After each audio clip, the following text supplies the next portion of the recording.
نحمده ونصلي على رسوله الكريم اما بعد فاعوذ بالله من الشيطان الرجيم بسم الله الرحمن الرحيم رب اشرح لي صدري ويسر لي امري واحلل عقدة من لساني يفقهوا قولي رب زدني علما اللهم فقهنا في الدين اللهم اني اسألك علما نافعا ورزقا طيبا وعملا متقبلا اللهم انفعنا بما علمتنا وعلمنا ما ينفعنا وزدنا علما اللهم إني أعوذ بك من علم لا ينفع ومن قلب لا يخشع ومن نفس لا تشبع ومن دعوة لا يستجاب لها ربي هب لي حكما والحقني بالصالحين واجعل لي لسان صدق في الآخرين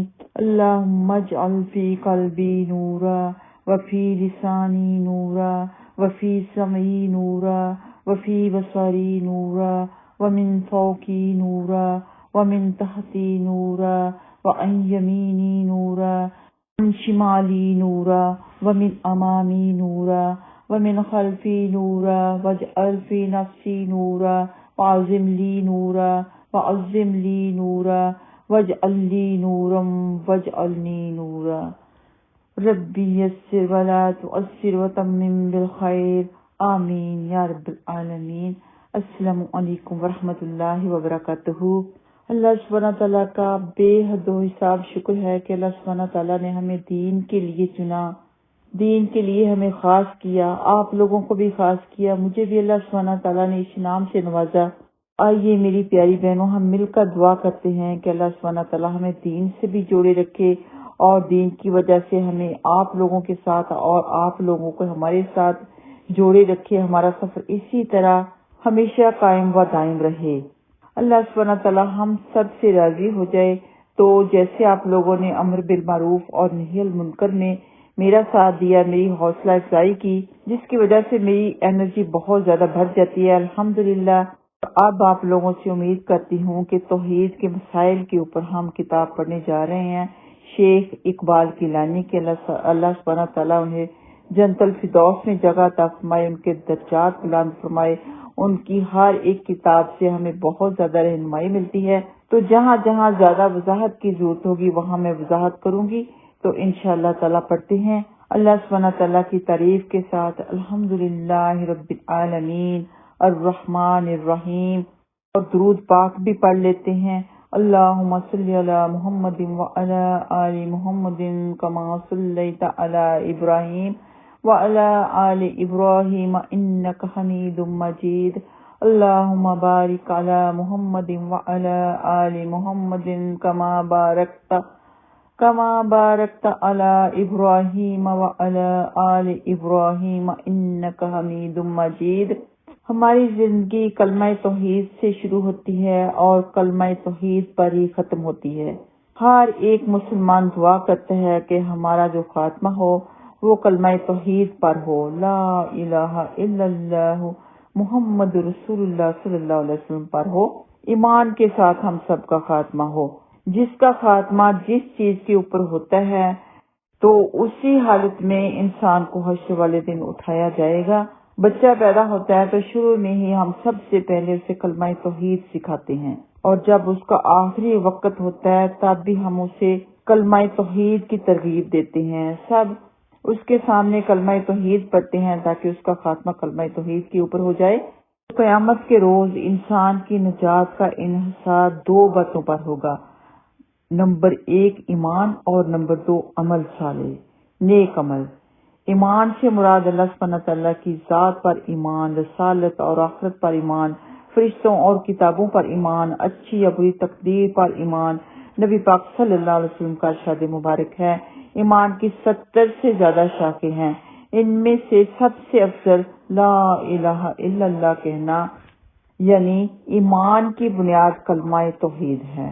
یہ بخاری میں موجود ہے۔ اعمال صالح سے مراد وہ اعمال ہیں جو نبی پاک صلی اللہ علیہ وسلم کی سنت کے مطابق ہوں۔ بلا شبہ نجات اخروی کے لیے اعمال صالح یعنی نیک اعمال بہت اہمیت رکھتے ہیں، لیکن عقیدہ توحید اور اعمال صالح دونوں میں سے عقیدہ توحید کی اہمیت کہیں زیادہ ہے، بہت زیادہ بڑھ کر ہے۔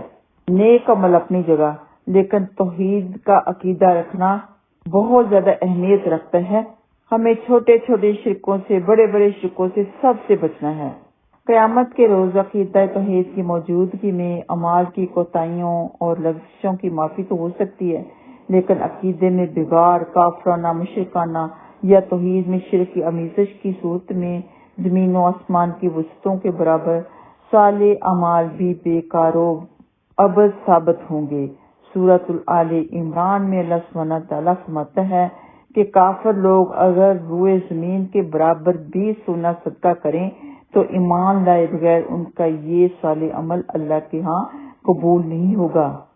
سورۃ آل عمران آیت نمبر 91 میں اللہ سبحانہ تعالیٰ فرماتے ہیں ان الذین کفروا وماتوا وهم کفار فلن يقبل من احدهم ملء الارض ذهبا ولو افتدى به اولئک لهم عذاب علیم وما لهم من ناصرین۔ ترجمہ ہے، جن لوگوں نے کفر اختیار کیا اور کفر ہی کی حالت میں مرے، ان میں سے کوئی اگر اپنے آپ کو سزا سے بچانے کے لیے روئے زمین بھر کر بھی سونا فدیہ میں دے تو اسے قبول نہ کیا جائے گا۔ ایسے لوگوں کے لیے دردناک عذاب ہے اور ایسے لوگوں کے لیے کوئی مددگار نہیں ہوگا۔ یعنی نہ صرف یہ کہ ان کے نیک اعمال ضائع ہوں گے، بلکہ عقیدہ کفر کی وجہ سے انہیں دردناک عذاب بھی دیا جائے گا اور کوئی ان کی مدد یا سفارش بھی نہیں کر سکے گا۔ جیسے کہ جس کے اندر اگر رائی کے دانہ کے برابر بھی ایمان ہوگا اسے جہنم سے نکال دیا جائے گا، لیکن جو کفر کی حالت میں یا شرک کے اوپر مرا ہوگا تو اس کے لیے کوئی سفارش نہیں ہوگی، کوئی اس کا مددگار نہیں ہوگا۔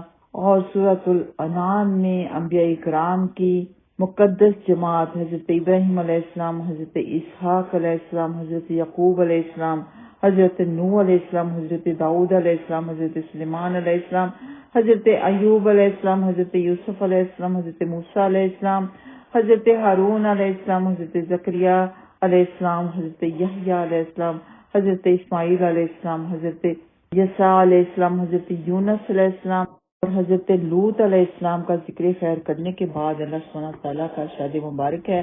اللہ سبحانہ تعالیٰ فرماتے ہیں وَلَوْ أَشْرَكُوا لَحَبِطَتْ عَنْهُمْ مَا كَانُوا يَعْمَلُونَ، کہیں اگر ان لوگوں نے شرک کیا ہوتا تو ان کے بھی سب نیک اعمال ضائع ہو جاتے۔ شرک کی مذمت میں اللہ سبحانہ تعالیٰ سورۃ الزمر آیت نمبر 65 میں فرماتے ہیں، جس کا ترجمہ ہے اے نبی، تمہاری طرف اور تم سے پہلے گزرے ہوئے تمام انبیاء کی طرف یہ وحی بھیجی جا چکی ہے، اگر تم نے شرک کیا تو تمہارا کیا کرایا عمل ضائع ہو جائے گا اور تم خسارہ پانے والوں میں سے ہو جاؤ گے۔ اور سورۃ الشورى آیت نمبر 213 میں اللہ سبحانہ تعالیٰ فرماتے ہیں پس اے محمد، اے نبی صلی اللہ علیہ وسلم، اللہ کے ساتھ کسی دوسرے معبود کو نہ پکارو ورنہ تم بھی سزا پانے والوں میں شامل ہو جاؤ گے۔ ان دونوں آیات میں اللہ سبحانہ تعالیٰ نے اپنے محبوب پیغمبر یعنی حضرت محمد مصطفیٰ صلی اللہ علیہ وسلم کو مخاطب کر کے بڑے فیصلہ کن اور دو ٹوک انداز میں یہ بات ارشاد فرمائی ہے کہ شرک کا ارتکاب اگر تم نے بھی کیا تو نہ صرف یہ کہ تمہارے سامنے نیک اعمال ضائع کر دیے جائیں گے، بلکہ دوسرے مشرکین کے ساتھ جہنم کا عذاب بھی دیا جائے گا۔ مخاطب تو نبی پاک صلی اللہ علیہ وسلم کو کیا، لیکن ساری دنیا کے لیے پیغام ہے کہ شرک نہیں کرنا۔ اس کی سزا بہت دردناک ہے، بہت بڑی ہے۔ اور سورۃ المائدہ آیت نمبر 72 میں اللہ سبحانہ تعالیٰ فرماتے ہیں، جس کا ترجمہ ہے جس نے اللہ کے ساتھ شرک کیا اس پر اللہ سبحانہ تعالیٰ نے جنت حرام کر دی اور اس کا ٹھکانہ جہنم ہے۔ اور سورۃ النساء کی آیت نمبر 84 میں اللہ سبحانہ تعالیٰ فرماتے ہیں اللہ تعالیٰ کے یہاں شرک کی بخشش ہی نہیں، اس کے سوا اور سب کچھ معاف ہو سکتا ہے جسے وہ معاف کرنا چاہے۔ جو کوئی شرک کے اوپر مرے گا وہ سیدھا جہنم میں جائے گا۔ تو ان آیات سے یہ بالکل صاف واضح ہو جاتی ہے کہ اللہ سبحانہ تعالیٰ کے ہاں شرک ناقابل معافی گناہ ہے۔ شرک کے علاوہ کوئی دوسرا گناہ ایسا نہیں جسے اللہ سبحانہ تعالیٰ ناقابل معافی قرار دیتے ہوں۔ یا جس کے ارتکاب پر جنت حرام کر دی گئی ہو۔ صرف شرک ہے جس کے اوپر جنت بھی حرام اور اس کی معافی بھی نہیں۔ سورۃ التوبہ میں اللہ سبحانہ تعالیٰ نے حالت شرک میں مرنے والوں کے لیے بخشش کی دعا تک کرنے سے منع فرما دیا ہے۔ فرمایا نبی اور اہل ایمان کے لیے جائز نہیں کہ وہ مشرکوں کے لیے مغفرت کی دعا کریں، چاہے وہ ان کے رشتہ دار ہی کیوں نہ ہوں، جبکہ ان پر یہ بات واضح ہو چکی ہے کہ وہ جہنمی ہیں۔ آج کے لیے اتنا ہی کافی۔ انشاءاللہ تعالی نیکسٹ ایپیسوڈ میں شرک کی مذمت کے بارے میں احادیث پڑھیں گے، پھر آہستہ آہستہ انشاءاللہ تعالی آئیں گے کہ شرک کی کون کون سی قسمیں ہیں جن کے اوپر ہم نے توجہ کرنی ہے، اپنے ایمان کو، اپنے دین کو درست کرنا ہے۔ اللہم اہدنا الصراط المستقیم، خود کی اصلاح کرنی ہے۔ وآخر دعوانا ان الحمدللہ رب العالمین۔ السلام علیکم ورحمۃ اللہ وبرکاتہ۔